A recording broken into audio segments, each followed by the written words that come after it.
What up, Logan Taekwon Crypto, and today I'm talking about what is a Sybil attack, why you should care, and then I'm going to close with a project that has a Sybil attack defense, at least on the wallet side of things in crypto. But first, did you know that I am Taekwon Crypto? What? No, man. I am Taekwon Crypto. No, mate. Both you guys are wrong. I am Taekwon Crypto. Wait, so which one is me? Ah.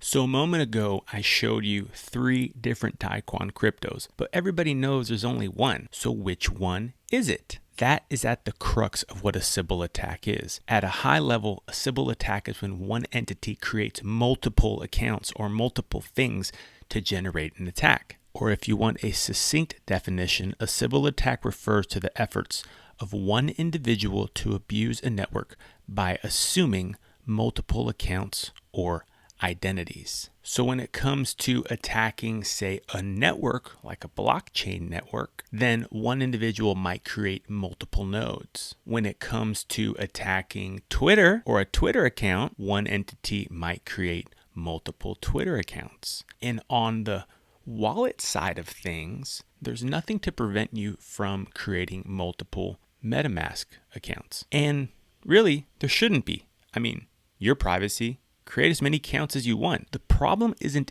that you create multiple accounts.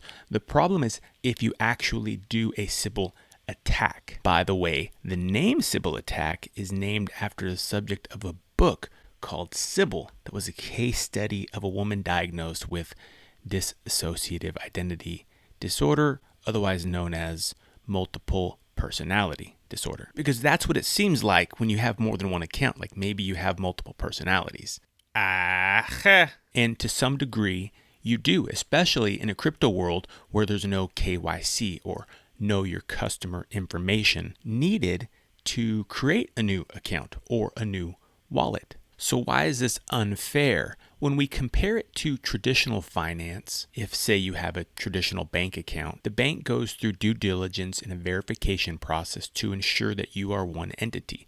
Now, as one entity, you can open multiple accounts. Again, nothing wrong with that. But if the bank wanted to say, give a dividend back to all of its token holders, would it be fair if the bank gave a dividend to every one of your accounts? Or would it be more fair if the bank gave a dividend to you? Now, maybe there's a case for which each account is entitled to a dividend, but that's a little different. I'm just talking about fair distribution of, say, money. And to use a real example, when 1inch launched their token, this particular guy created 500 MetaMask wallets and conducted a single trade on each in order to qualify. I mean, someone created 500 wallets, went and made a transaction on all of them so he could get an airdrop. Now, in that particular case, the user didn't get the airdrops because 1inch required a minimum trade volume and he didn't meet that, so he wasted all his time. But think about that for a minute.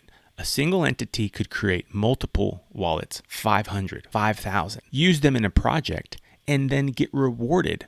Or to use the bank example I was going with, that would be the equivalent of a single user getting multiple dividends, and unfairly. Now, what did the project 1inch in this case do to mitigate that? Well, they set a minimum threshold. They made sure that the users who were trading actually traded with some amount of volume. That is to say, they made it economically difficult for someone to use a Sybil attack. And that's the point.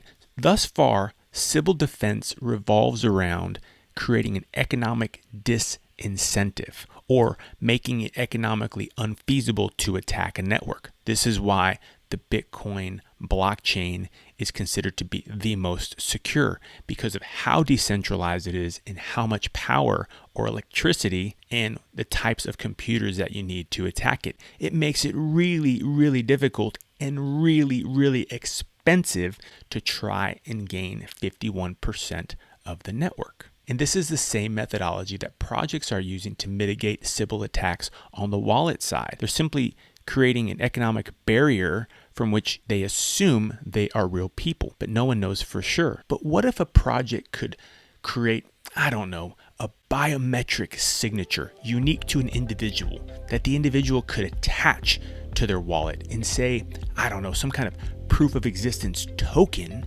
that then uniquely identified that individual on a truly decentralized platform like, say, Ethereum. What would that do? If a project could do that, then that might actually solve the Sybil attack. How? It would create a biometric signature that represents you without you having to do KYC.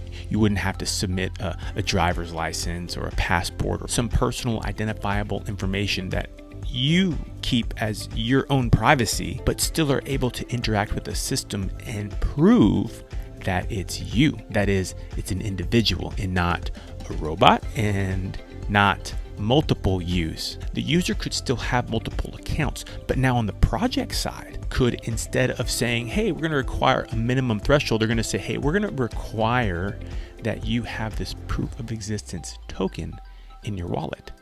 And then with a single line of code, they could ensure that they only give out their tokens to one individual. And in fact, a project is doing this. The particularly astute listener out there would have noticed the definition I used for Sybil attack was from the project Governor DAO's official Medium channel, where they present the no KYC Sybil resistance for every situation. And it's a great article where project founder Jeff goes through what is Sybil attack, why it's needed, and then leads into the fact that Governor DAO has launched a proof of concept using Ethereum where you can go in today and create this proof of existence token that's unique to you. How did they do it? They partnered with real-world biometric firm Finnovant. Finnovant already has the biometric fingerprinting capture mechanism using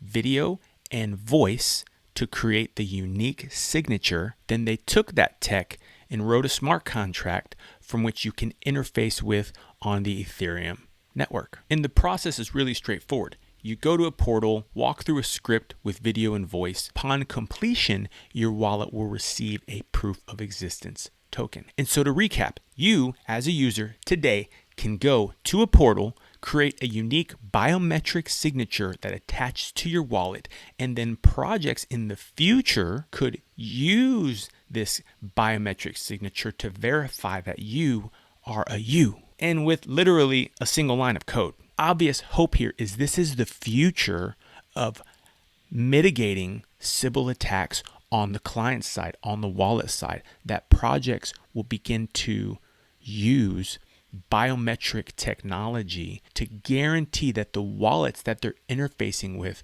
are actual humans. And depending on the application, only one. Because yeah, of course, the project could opt out of this. It could not use it. It could do things the same way they're doing today. Or they could require that their wallets use this safe, non-KYC'd, non-custodial, fully decentralized, blockchain-specific biometric technology. So TKK, how do I do this? You go to governordao.org, hover over resources, and scroll down to the POC user guide.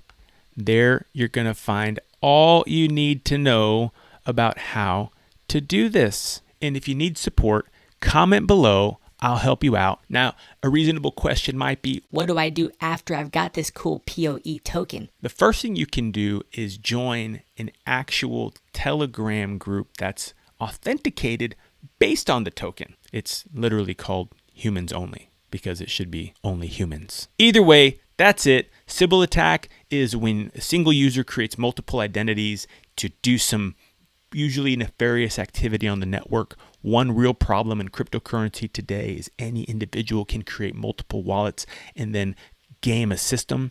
We didn't even go into other use cases like mining and yield farming and all these other ways in which users unfairly entitle themselves to more of the share by managing multiple wallets. Today, a project exists where you can use proven biometric technology to fully mitigate Sybil attacks on the wallet side. I think this is an exciting technology, one I wanted to share with you, one I hope you'll go out and register for. If you're excited about it, let me know in the comments below. If you're not excited about it, let me know why in the comments below. And again, if you need help, feel free to reach out to me. Anyway, like, subscribe. Until next time, be safe.